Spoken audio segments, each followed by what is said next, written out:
We're now joined by a man who is no stranger to Wycombe Wanderers fans. Having helped the club get into the league, he won the Division 3 playoffs with the Chairboys back in 1994, as well as scoring against Liverpool in their FA Cup semi-final in 2001.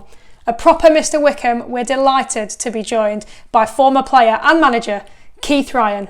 Keith, thanks very much for joining us. First of all, how are you and what are you up to at the moment away from the football industry? Very well, yeah. Nice to chat to you. I'm very well. I was obviously with Wycombe for years and years. I think 17 years in all. 15 as a player, 2 as a coach, which I enjoyed immensely. It was brilliant. Had brilliant times there. Soon after I left Wycombe, I joined Queen's Park Rangers for 3 years, which again loved it on the coaching side of things that time. And it got to a stage where QPR was quite an unstable football club at that time. It was being run by an Italian consortium, Bernie Eccleston and Flavio Briatore. And it was very unstable and I didn't know whether I had a job from one minute to the other. In the 3 years, I think I had 10 managers in that space of time, which was pretty crazy. Sort of made a decision at that point when I came out of football to try and go in a different path. Away from football. It's a sport I love and enjoy. I went back to doing what I did when I first left school, which was in the flooring trade. So I've had a flooring company now for 10 years, which has been relatively successful. So yeah, I'm enjoying watching the football from afar, albeit I love the game. It's my passion and it's been great to take a look at it. So you're still keeping tabs on football and what's going on. And what about Wycombe Wanderers then? They're not just in a playoff final, but the League One playoff final, competing for a place in the Sky Bet Championship. Just how good an achievement is that for them? I think it's incredible. I'm finding it difficult to find words to really explain what an achievement it is to get to this stage. When you've been in football and you've played really hard games at home and away from home, in the bottom division in League One that it is now, it's a tough league to get out of. I think anyone would tell you that. And we tried it in my era for years and years. We had a sort of a dramatic rise to fame, if you like, through from the conference into Division 2 and then straight up into Division 1, and we came pretty close. And I can remember back to those days, we were a strong side, but we didn't achieve it. So what Gareth's been able to do this season, and I think it's been well documented that he's had probably the lowest budget in the league. He's cobbled together a team, albeit a really, really good team, from some loanees. They've been really diligent in the transfer market. I'm sure that Gaz and Dobbo, his assistant, have been out watching games Tuesday evenings, Wednesday evenings. You don't just stumble across a side like that. So they've certainly done their homework, and to have achieved what they have done this season, which is culminating in this final at Wembley, is just incredible. And at the start of the season, there's been a lot of talk, especially in the past few weeks, but predictions had them to finish near the bottom end of the table. Some even predicted them to go down. And you've worn the badge, you've been around the club. What is the success down to? Does it just show how important a togetherness is within the squad and how important it is to have good people playing for you? It can clearly go a long way, can't it? Yeah, I think you've touched on it, Abby. Football is a fantastic game, and we all watch the Premier League, and the standards, even from when I played, have gone through the roof. I mean, it's almost perfect football. I watched some of the Brighton game last night against Liverpool. Brighton were fantastic. They lost 3-1. But some of the football being played was fantastic, almost faultless at times. When you drop down the league, you don't have the ability to sign players like that, So in any walk of life, when you get a group of people that are willing to take instruction, work really hard, put their selfishness to one side and work together as a group, I think it's incredible what you can achieve. It's what is this success that we had back in the day. The teams that I played for got the success with some ability, but really it was the togetherness that pulled us through and got us there. And I can see exactly the same thing happening with the modern day Wycombe Wanderers team. It seems to me like Gareth has got them on a piece of string. They want to work for him. They're good players. You can't deny that. They wouldn't be where they are if they weren't good players. But the wholeheartedness, the selflessness, the running, the commitment, everything that Gareth was as a player, he's bringing out in his team today. And on the basis of their performances this season and, on the basis of where they finished in the league, is it fair to call them underdogs or not? Because they are where they are, ultimately. I think you've always got to class them as underdogs, because out of those sides, you'd have put Wycombe 100% as the underdog in a 4-horse race. Yeah. So nothing has changed. When the season started, they were underdogs.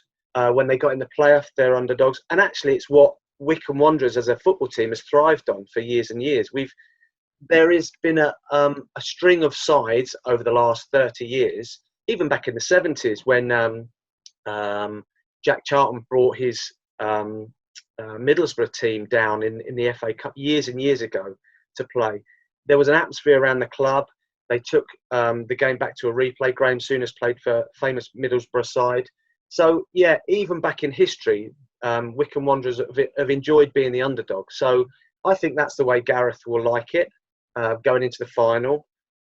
And they've got nothing to lose, have they? That's the key to it. They've got really nothing to lose. I think everyone would expect Oxford to win, but we know that anything can happen. So I'll come on to our playing career in a little bit, but just want to touch on something that you said there, and it might only be noticeable to Wycombe fans. I'm not sure, but they have thrived off the underdog name this season. They have obviously, as you said, a mix of talent on the pitch, but also the success seems to have come from that togetherness. It seemed like it was similar during your playing days back in the 90s with Wycombe as well. Is it fair to say that that's a culture that the club just has and will always have? I think so. I think, you get a tag, don't you? I mean, always we talk about West Ham as being, a footballing team. So their supporters would expect them to play football. QPR are a little bit the same, actually. They've got the tag of being entertaining team, stuff like that. Wycombe have to harness something, don't they? It's a small, close-knit community. It's a small town. It was never an original Football League team. So we'll always have that tag, much like, I guess, Stevenage and other teams, we're the newcomers, I guess, to the whole scene. So you have to harness some of that through your career. And that's absolutely what Wycombe Wanderers have done, certainly in my era. It was a bit different back in my playing day when you'd finished a game of football, you'd go in the bar and you'd drink with the supporters, So there was that real community spirit amongst the team and the players. And I think it's much the same now. I don't think they get the fans get as much closeness to the players because times have changed. But I think if you can harness that, and in a lot of ways, it's us against everybody else, which is nice. And it makes it a bit of an easier challenge if you are written off every week and you can still sort of look each other in the eye at the end of a game and say, well, actually we showed you. And I saw that in Gareth's interview after the game, actually. I think he was a little bit cross in some ways that, they'd achieved so much to get into the playoffs, and yet they were written off before the games had even started. So, yeah. And so just going back to your time at Wycombe then, you made over 500 appearances for the club. I think you scored about 50 goals. Just how much does this football club mean to you? Yeah, I can't express really how much it does mean to me. I came into it, I was playing local football, I was playing for Berkhamsted Town. And yeah, I didn't really harbour too many hopes of being a professional footballer. But Wycombe Wanderers gave me that opportunity.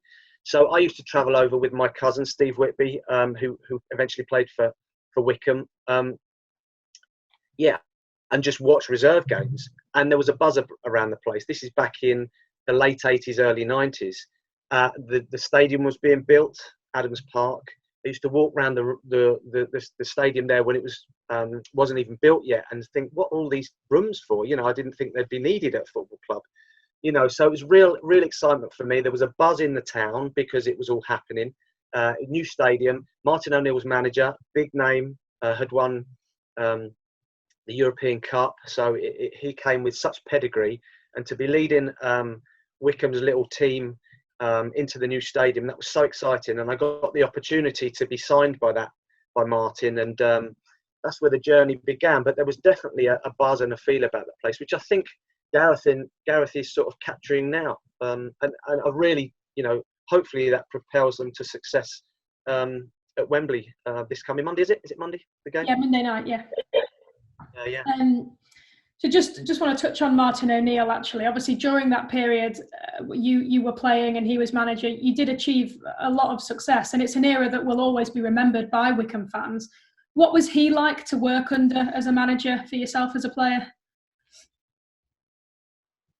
Brilliant. Yeah. I mean, for one, he gave me my opportunity, which I'll always be thankful to him for. And I would say he made the game simple for me because I knew exactly what my job was. He gave me the encouragement. He made me feel $1 million before I stepped out on the pitch. And not only me, every player that played in the team.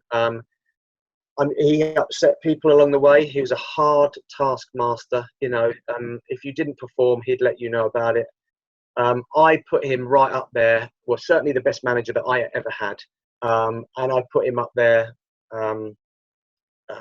along with the great names of Alex Ferguson and Arsene Wenger and people like that, because he just had a way of inspiring people to play football. And I loved it. I loved the challenge. I loved the journey that he took us on. And it always helps when you're successful. I often hear people say, what makes you a winner? And I think you have to be given the opportunity to be a winner. And if Martin hadn't insisted and assembled a team full of winners, then who knows? I wouldn't have won promotions. I wouldn't have won, cup competitions, playoffs at Wembley. He allowed me the opportunity because of his drive and his desire to become a winner.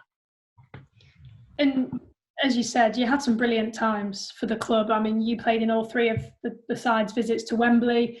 You won promotion with them. You scored in the FA Cup semi-final against Liverpool. Have you got a highlight from your time there as a player? You just mentioned probably lots of highlights. The Wembley visits were unbelievable. The first one is so special because, as I said, 3 years, maybe 2.5 years before that, I was never even harbouring dreams of being that successful in football. It just sort of happened for me. So first visit to Wembley, always going to be special. And the fact that we won the game, my family was all there to see it. It was incredible. The 3 Wembley visits, and then you touched on the cup run that we had back in 2001. Again, really special. It was under Lawrie Sanchez, who deserves a mention because it was a fantastic achievement back in the day. Something that will happen less and less, I'm sure, as we go on because of the might and the strength of not only the Premiership but the Championship and the money that's involved. And the fact that I was able to score in that game. It's the one moment in my football career for people that don't follow the lower leagues and wouldn't maybe have recognised my achievements up to then. It propelled Wycombe into the spotlight for that short amount of time. We had a fantastic run, beat some big sides along the way. In fact, we played against Leicester City, who Martin had managed. He wasn't actually manager at that time, but there was a lot of guys that played in that team that I knew and went out drinking with and socialised with. So that was a special night when we beat them. And then to get to the semi-final at Villa Park and to score in the semi-final was fantastic. So that would probably be my highlight. And when you read about the history of the club and when you speak to people who are involved with the club, you mention your name and people do say that you are a club legend amongst Wycombe Wanderers. How does that make you feel now? It's nice. It is nice. I live locally, so it's nice to be recognised at times. I've never been a sort of flash guy. I don't I mean, in my everyday life now, I don't even mention that I played football. So I just go around and I do Mrs. Jones's flooring, and I go and measure a block of flats in Slough maybe, or Windsor or something, and I just go along my daily life, and that's in the past. But there's no doubt about it. It's nice to have the recognition at times. I'm very proud of my achievements, and I never undersell that. But that's sort of history. And if people want to call me a legend, I'll take it. And I also just want to, I know you went on to manage the club for a very short period of time. I just want to ask you how that came about and how you found that, because that was obviously a switch from being a player to a manager. Yeah, I mean, it was at quite a difficult time. Tony Adams had just been sacked as manager.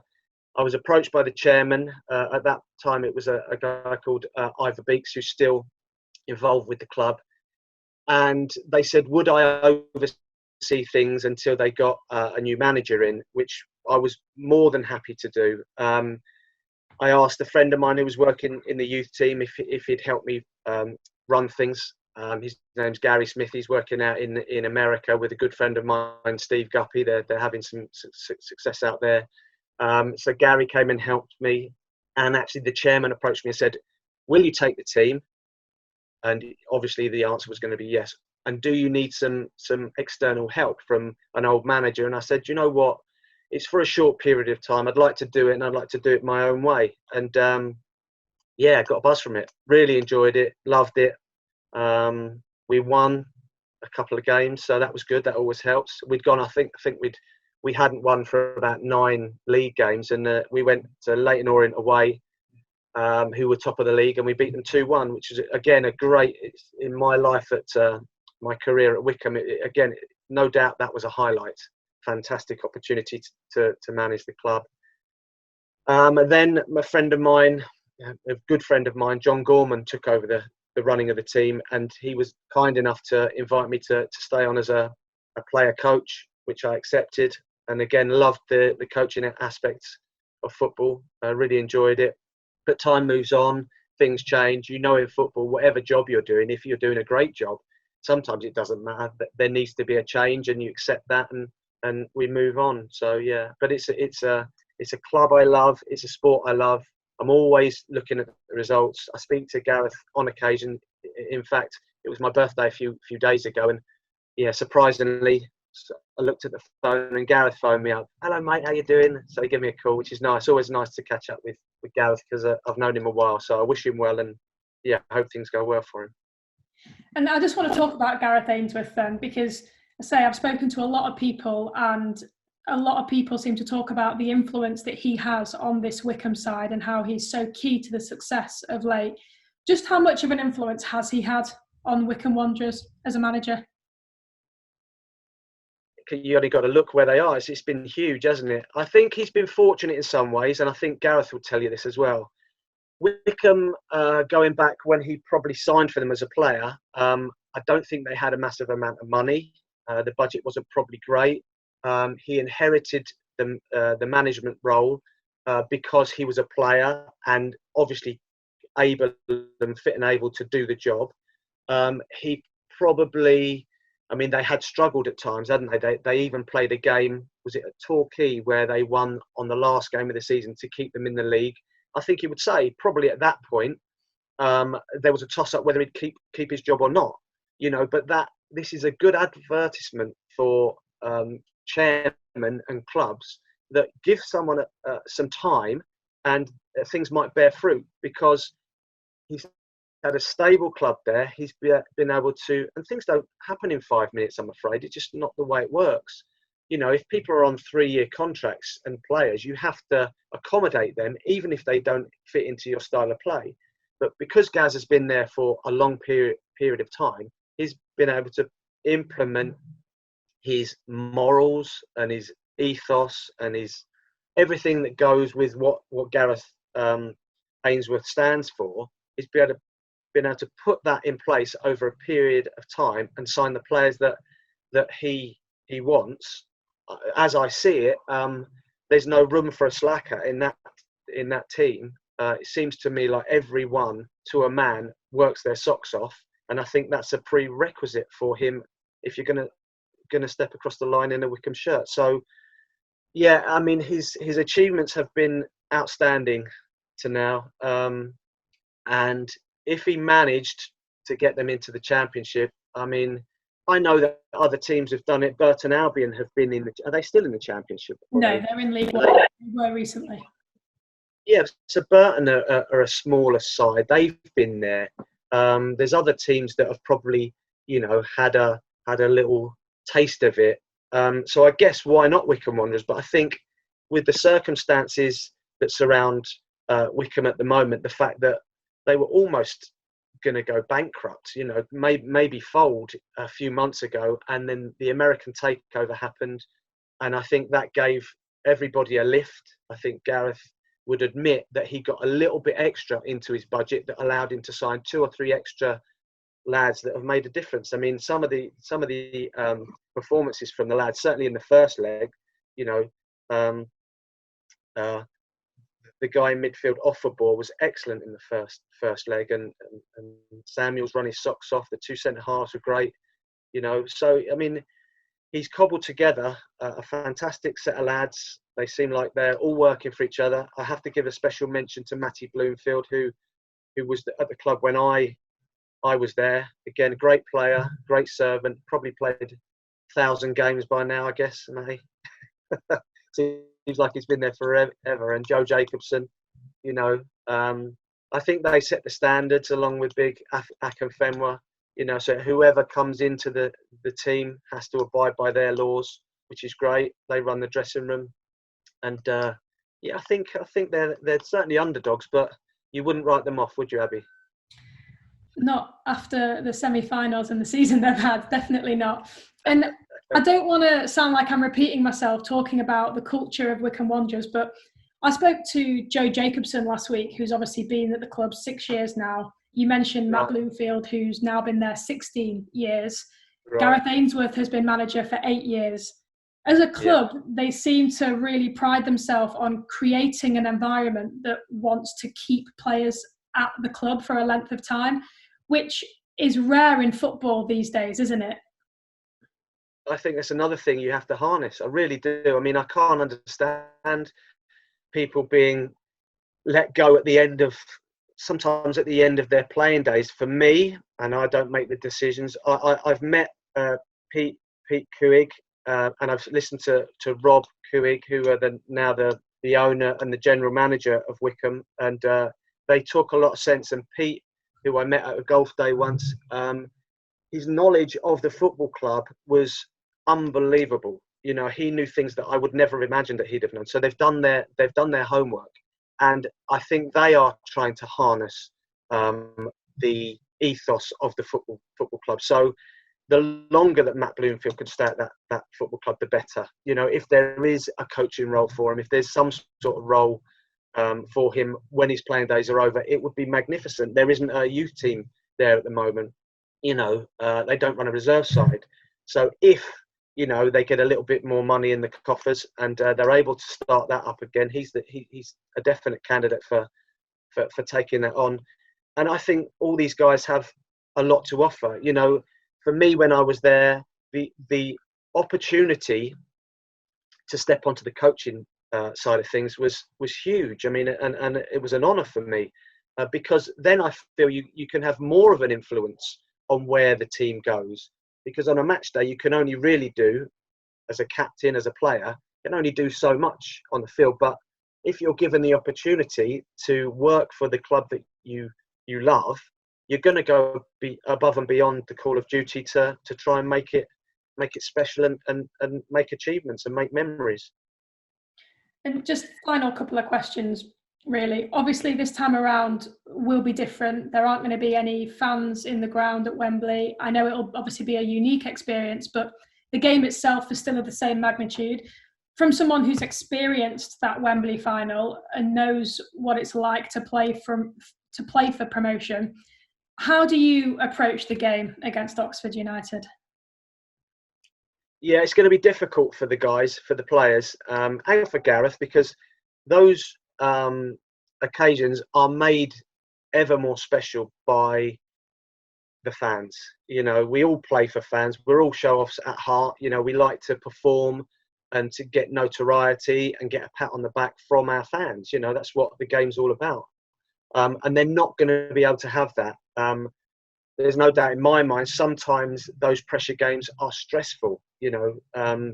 But the minute that whistle goes and you've achieved, then the enjoyment that you share with your colleagues, players, staff and fans is unbelievable. They're what make all those occasions worthwhile. You know, you put yourself through all the stress for those moments. So I do feel for the lads. It shouldn't diminish the achievement of getting there. They'll have coped with that situation through the semi-final process, and you've seen that they've coped really, really well. So just hopefully we can, or the boys can go there. And sorry, I'm just going to almost time to restart. Sorry. Yeah. So hopefully, my computer did something weird there. Hopefully they can go to Wembley. There's no distractions, at least. You know, they'll go there. They'll have a hard task, but if they can manage it, then hopefully we'll look further into the future, and there will be a point at which they can celebrate. Maybe the start of next season, if the fans are allowed in, or something. We all hope and pray that this virus goes very, very soon, and we can all get back to some normality. And they can have a great big party at Adams Park. You know, open the car parks up to everyone. You know, parade the trophy around if they win it, and yeah, just have a real good celebration of the year, and what a successful year it's been, regardless of result. Really, you know, it's been a success up to this point, but it would be the icing on the cake certainly. And finally, from someone who's been there and done it all before, what would your message be to the players who are stepping out onto the pitch on Monday night? It sounds funny, but I would enjoy it. I enjoyed my occasions when I played in big games. You know, you go through some worrying and some nervous times when you play away at Accrington Stanley, or away at, you know, in my day, Northwich Victoria and stuff like that. And, you know, there is a worry about losing smaller games. Well, in the big games, enjoy yourself. Go and enjoy it. Give it everything you've got. Give it the best shot you have. Gareth will be telling them that. You know, they've got to play with their head as well as their heart, because there's no doubt in my mind that the occasion got to Fleetwood in the first leg. You know, with 2 sendings off, really the game was near enough over for me. So you have to play with a sensible head on your shoulders. But these occasions don't come along too much. Enjoy it. They've earned it. They've deserved it. You know, give it everything you've got. You might as well, you know, give everything while you're there, and yeah, just enjoy the occasion.